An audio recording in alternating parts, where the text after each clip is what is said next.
लोकसभा चुनाव 2019 में कांग्रेस पार्टी ने उत्तर प्रदेश में एकमात्र सीट जीती थी, वो थी रायबरेली। लेकिन इस बार उस सीट पर भी संकट के बादल मंडरा रहे हैं, क्योंकि सोनिया गांधी ने चुनाव लड़ने से इनकार कर दिया। तो दूसरी तरफ अभी कौन चुनाव लड़ेगा, इस बात की स्थिति भी स्पष्ट नहीं हो पाई है। लेकिन वहीं भाजपा ने सोनिया गांधी की रायबरेली सीट पर अपने दांव चलने शुरू कर दिए हैं। तो वहीं एक जानकारी सामने है कि भारतीय जनता पार्टी की विधायक अदिति सिंह ने सोनिया गांधी के खिलाफ मोर्चा खोलते हुए एक ऐसी बात कह दी जिससे जनता का समर्थन भाजपा को मिल सकता है।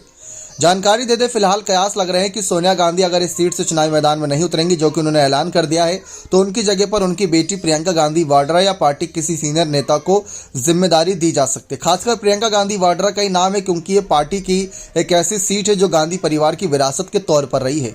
इन सब के बीच भारतीय जनता पार्टी की ही विधायक अदिति सिंह ने दावा किया कि बतौर सांसद सोनिया गांधी कभी क्षेत्र में नहीं आई।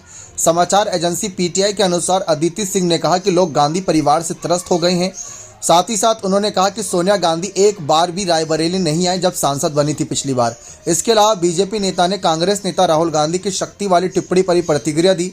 उन्होंने कहा कि शक्ति हमारी पार्टी की है, हमारे पीएम मोदी के अच्छे काम में शक्ति है, हमारे सीएम से लेकर पार्टी के सबसे छोटे कार्यकर्ता तक शक्ति है, प्रत्येक भाजपा नेता में शक्ति है। जानकारी दे दे कि अदिति सिंह चर्चाओं में रहती है, क्योंकि एक समय इनकी चर्चा थी कि कांग्रेस पार्टी के साथ ही लंबे समय तक सफर तय करेंगे। लेकिन कांग्रेस का साथ छोड़कर जिस तरीके से भाजपा में गई, वहां पर सियासत बटोरी थी।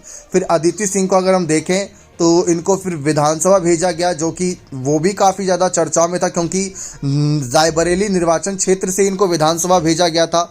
और काफ़ी लंबे समय तक चर्चा रही कि इनको रायबरेली सीट से ही चुनावी मैदान में भाजपा उतार सकती है। लेकिन दूसरी तरफ देखें तो अदिति सिंह कांग्रेस के अंदर खाने की बातें जानती हैं, इस वजह से अब वह गांधी परिवार और कांग्रेस पर काफ़ी भड़कती नजर आ रही हैं। अदिति सिंह साफ कहती नजर आ रही, जिस तरीके से चुनाव आते हैं वैसे यहाँ पर तमाम चेहरे नजर आते हैं, लेकिन जैसे ही चुनाव खत्म हो जाते हैं, जीत जाते हैं, हार जाते हैं, उसी तरीके से जनता के साथ व्यवहार करते हैं। तो आपको बता दें कि जिस तरीके से रायबरेली सदर से भाजपा विधायक अदिति सिंह ने कहा कि इस बार से निश्चित निकलना तय है। जनता भी समझती है कि आप कभी पक्ष में कभी विपक्ष में, जब विपक्ष में तो शायद उतना काम ना कर सको, लेकिन कम से कम रिश्ते तो निभाएं। चुनाव के समय यहाँ अगर आप कहते हैं कि मैं आपकी बहू हूँ, मेरा परिवार हमेशा से यहाँ रहा, सासू माँ यहाँ से लड़ती थी, दुनिया भर के रिश्ते गिनाते हैं, कम से कम जीतने के बाद अपनी जनता का हालचाल लेने तो आए। लेकिन उन्होंने वह काम भी नहीं किया। तो अदिति सिंह ने सही फटकार लगाई यहाँ पर।